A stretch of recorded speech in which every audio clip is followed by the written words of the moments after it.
যে পর্যন্ত কামনার দ্বারা তাকে বশীভূত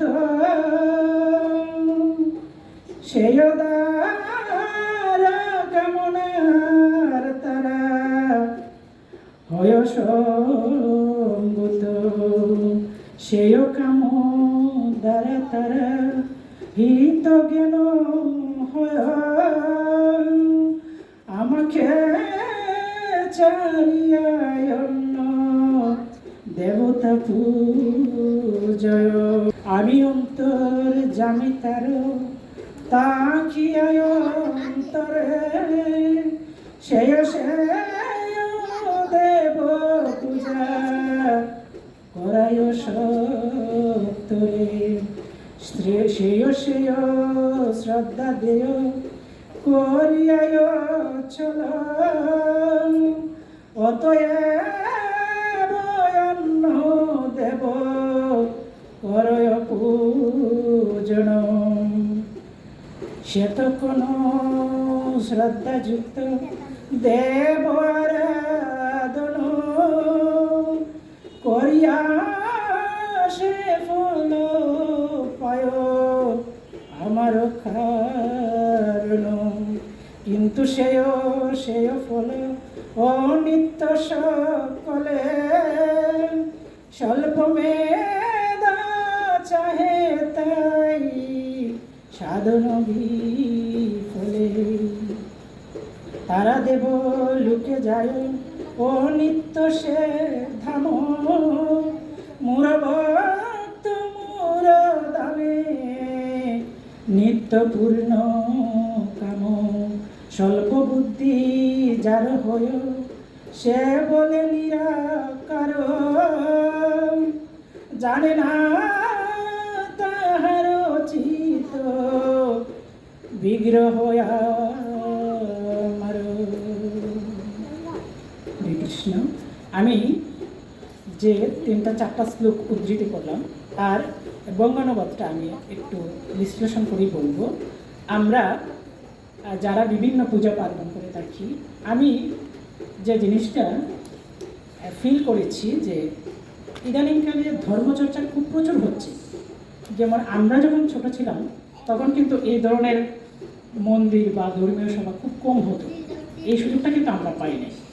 আর এখন যা হচ্ছে প্রচুর পরিমাণে ধর্মীয় চর্চা হচ্ছে, মন্দিরে হচ্ছে, কীর্তন হচ্ছে, মানে ধর্মীয় সভা হচ্ছে। কিন্তু আমি ক্ষুদ্র মানুষ হিসাবে আমি দৃষ্টতাই দেখাচ্ছি, আপনারা আমাকে ক্ষমা সুন্দর দৃষ্টিতে দেখবেন। আমি যতটুকু আমার নিজের জ্ঞান বুদ্ধিতে বুঝতে পেরেছি আমরা কিন্তু কিছুটা পথভ্রষ্ট, মানে সাধন ভোজন ঠিকই করছি কিন্তু নির্দিষ্ট পথে নয়, পথ থেকে কিছুটা সরে গিয়েছি।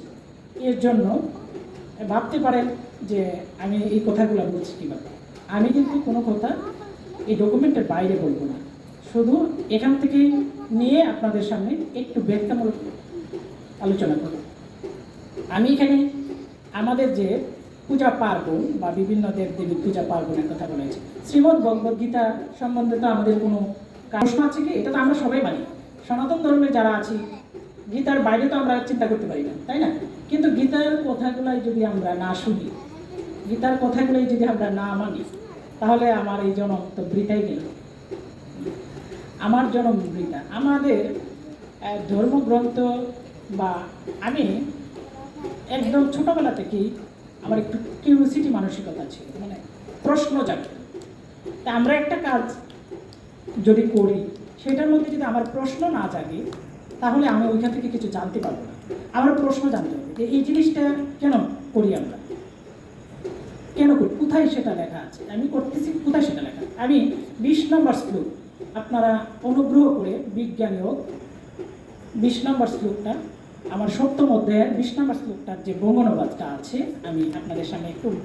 যে পর্যন্ত কামনার দ্বারা তাকে বশীভূত, মানে যে কামনার দ্বারা জর্জরিত থাকে, বশীভূত থাকে, যার জ্ঞান অপহৃত হয়েছে, মানে জ্ঞানটা হারিয়ে গেছে বা যার জ্ঞান স্খলিত হয়েছে, তারা অন্য দেবদেবীর শরণাগত হয় এবং তাদের স্বীয় স্বভাব অনুসারে বিশেষ নিয়ম পালন করে দেবদেবীর উপাসনা করে।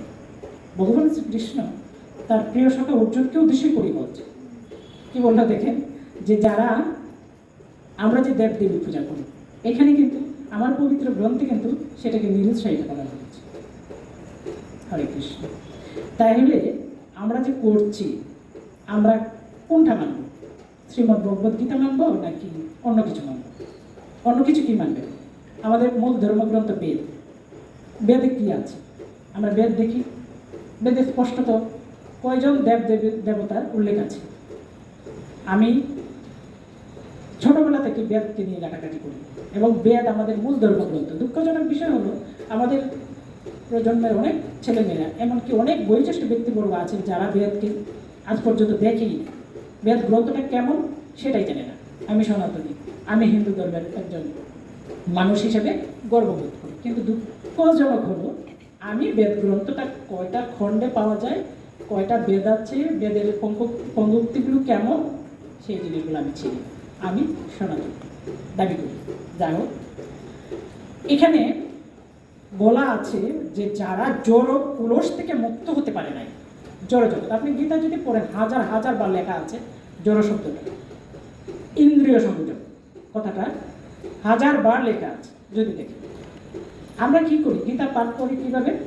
আমি আমার চাকরির সুবিধার্থে মানে ইয়েতে সুবাদে আজকে প্রায় 29 বছর আমার পূর্ণ হয়ে গেছে চাকরিতে। বিভিন্ন জায়গায় বিভিন্ন সেমিনারে আমি গিয়েছি, হাজারো সেমিনার হবে আমার লাইফে আমি করেছি, যে এখানে প্রত্যেকটা সরকারি প্রোগ্রামে ধর্মীয় গ্রন্থ পাঠ করা হয়।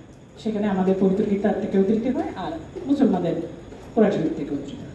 তা আমি যখন ফলো করলাম বা দেখলাম, প্রত্যেকেই যখন গীতা পাঠ করে মানে ছায়রা দেমা কান্দাবাসী অবস্থা। একটা জাতীয় শ্লোক আছে, ইয়াদা ইয়াদা সিদ্ধর্মস্য, এটা দাঁড়িয়ে একটু বলে মানে যত তাড়াতাড়ি পারে মনে হচ্ছে যে তাকে কেউ পিটাচ্ছে। আরই একজন শিক্ষিত মাস্টার ডিগ্রি হোল্ডার একজন দাঁড়ায় গীতা পাঠ করার জন্য, সে নিজেকে ইতস্তত বোধ করে, নিজের ধর্মীয় স্বকীয়তা প্রকাশ করতে গিয়ে সে ইতস্ততা বোধ করে। এখন আমরা কোথায় গিয়ে দাঁড়াচ্ছি? আমাদের প্রজন্মকে আমরা যদি না শিক্ষা দিই তাহলে কীভাবে তারা শিখবে? সেই ইতস্তত বোধ করে কীভাবে? এবং আমি 99% যে গীতা পাঠ শুনেছি সেই জাতীয় শ্লোকটা, ইয়াদা ইয়াদাহি ধর্মস্য। একজন মাস্টার ডিগ্রি পাস ব্যক্তিরাই কিন্তু দাঁড়ায় পাঠ করতে। তো মাঝে মাঝে আমারও সৌভাগ্য হয়, এবছর এই নতুন একজন ইউনো স্যার আসছে, তা আমাদের একটা প্রোগ্রাম ছিল, ওই প্রোগ্রামে যখন আমরা গেলাম, আমার ছেলেমেয়েরা, আমার স্কুল থেকে একটা ছেলে পুরস্কার পেয়েছে, তার পুরস্কারটা গ্রহণ করার জন্য আমি গেলাম। তো ইয়েতে আমাদের যে অডিটোরিয়াম হল রুমে ওইটা হচ্ছে অনুষ্ঠানটা, তখন আমার ডাক আসলো আর কি পাঠ করার জন্য। তো আমি একটু পাঠ করলাম, তখন ইউনো স্যার একজন মুসলমান লোক, উনি বললো যে ম্যাডাম আপনি কি টিচার? আমি এই প্রথম আপনাদের যে গীতা পাঠ ওইভাবে হয় আমি শুনলাম, আর কখনো আমি এইভাবে পাঠ করতে শুনিনি। অথচ আপনি গীতা শব্দের অর্থ আসছে কোথা থেকে? আপনি খুঁজে, গীত থেকে গীতা শব্দের আবির্ভাব হয়েছে। গীত আকারে আমরা তো গীত গায়ে অভ্যস্ত আছি। আমাদের হিন্দু ধর্মের মানুষ তো গীত গান এগুলো নিয়ে আসছে। গীতাটা যেটা আমাদের, এবং আপনি দেখবেন যে ছন্দের তালে তালে লেখা আছে, ছন্দকে মিল আছে, একটার সাথে আরেকটা ছন্দের মিল আছে। আমরা গীতা আবৃত্তি করার সময় কেন এভাবে করি না? আমরা আমাদের প্রজন্মের দোষ নেই, এখানে আমাদের ব্যর্থতা। আমরা যারা আছি আমরা তাদেরকে শিক্ষা দিই না। 20 নম্বর শ্লোকের বঙ্গানুবাদ আমি শেষ করলাম, তারপরে আসছে 21 নম্বর শ্লোক। পরমাত্মা রূপে আমি সকলের হৃদয়ে বিরাজ করি। যখনই কেউ দেবতাদের পূজা করতে ইচ্ছা করে তখনই আমি সেই ভক্তের তাতে অচলা শ্রদ্ধা বিধান করি। কি বলছে যে আমি তো ভক্তের হৃদয়ে বাস করি, তখন আমি জানি যে যখন ভক্ত পূজা করতে চায়, তার মনস্কামনা হয় যে কোনো দেবতা বা দেবদেবীর পূজা করবে, তখন আমি তার মনস্কামনাটা পূর্ণ করি। এরপরে আছে সেই ব্যক্তি শ্রদ্ধাযুক্ত হয়ে সেই দেবতার আরাধনা করে এবং সেই দেবতাদের কাছ থেকে আমারই ই প্রত্যয়যুক্ত হয়েছে, আমারই দ্বারা বিহিত কাম্য বস্তু অবশ্যই লাভ করে। অর্থাৎ আমরা যদি দেবতাদের পূজা করি সেটাও পরমেশ্বরের মাধ্যমেই আমরা যা প্রাপ্ত হই সেটা কিন্তু প্রাপ্ত হই, এই কথাই বলছে। তারপরে বলছে অল্প বুদ্ধি ব্যক্তিদের আরাধনা লব্ধ সেই ফল অস্থায়ী। কি বলছে? যারা, আমি কিন্তু বলি নাই, আমার পবিত্র গ্রন্থ বলছে যারা অল্প বুদ্ধি, মানে যারা দেবদেবীর আরাধনা করে তাদেরকে এখানে অল্প বুদ্ধি সম্পন্ন বলে উল্লেখ করা হয়েছে। আরাধনা লব্ধ সেই ফল অস্থায়ী হয়, মানে স্থায়ী নয়। দেবভূষকগণ দেবলোক প্রাপ্ত হন, তারা দেবলোকে যায়। যারা দেবতাদের বিভিন্ন দেবদেবীর উপাসনা করে তারা দেবলোক প্রাপ্ত হয়। আর আমার ভক্ত আমার পরম ধাম প্রাপ্ত হয়। আমি কি? সেই পরমেশ্বর ভগবান, এই কথাটাই এখানে বলা হলো। এখান থেকে আমি 20, 21, 22, 23 নাম্বার শ্লোক আমি উদ্ধৃত করলাম, যার বঙ্গানুবাদটা হলো এই। এখন আমাদের, আপনাদের ইচ্ছা, আপনারা কীভাবে কী করবেন। এখানে আমি ব্যাখ্যা তাৎপর্যটা যদি আলোচনা করতে চাই, বিশাল বড় আলোচনা। এখানে তার জিস্ট হলো এটাই যে আমাদের এত ঘুরে পেশে আসার দরকার নেই। আমরা সরাসরি পরমেশ্বর ভগবানকে, এবং কলিযুগের যে আমাদের শ্রী চৈতন্য মহাপ্রভু বলেছেন, কলিযুগের তো একমাত্র হরের নাম হরের নাম হরের নাম কেবলম কলু নাস্তিব নাস্তিব নাস্তিব গতিগণ্ড। যে কলিযুগে হরিকৃষ্ণ মহামন্ত্র পাঠ করলে আমাদের সব কিছু হয়ে যায়।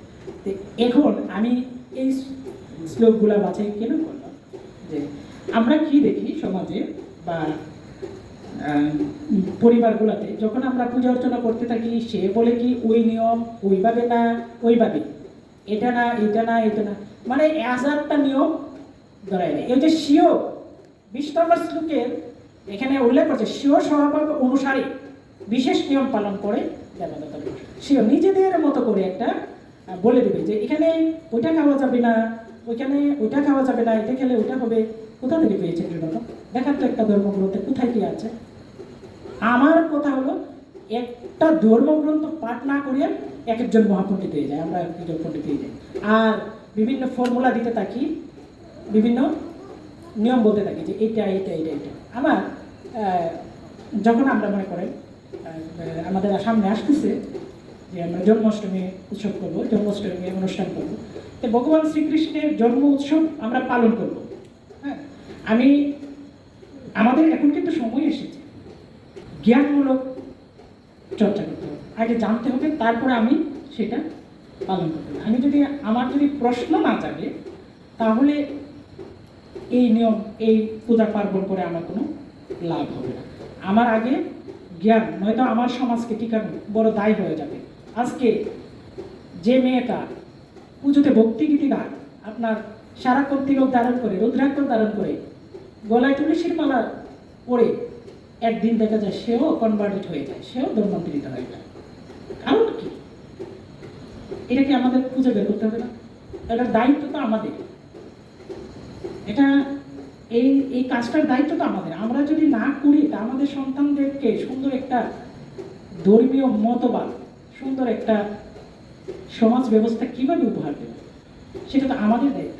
এখানে এসে বললাম শুধু ওরে বাবা সারাদিন খালি নাম নাম জপ নাম জপ, এই কথা তো গতানুগতিক কথা থেকে আমাদের বেরিয়ে আসতে হবে। এখন আমরা 21শ শতাব্দীতে বসবাস করি, এখন 21শ শতাব্দীর স্ট্যান্ডার্ড মানের আমাদের ধর্মীয় আলোচনাগুলো হবে।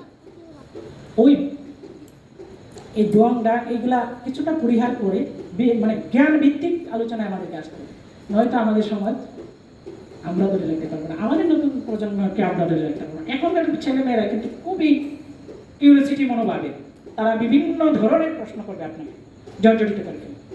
এখন আসি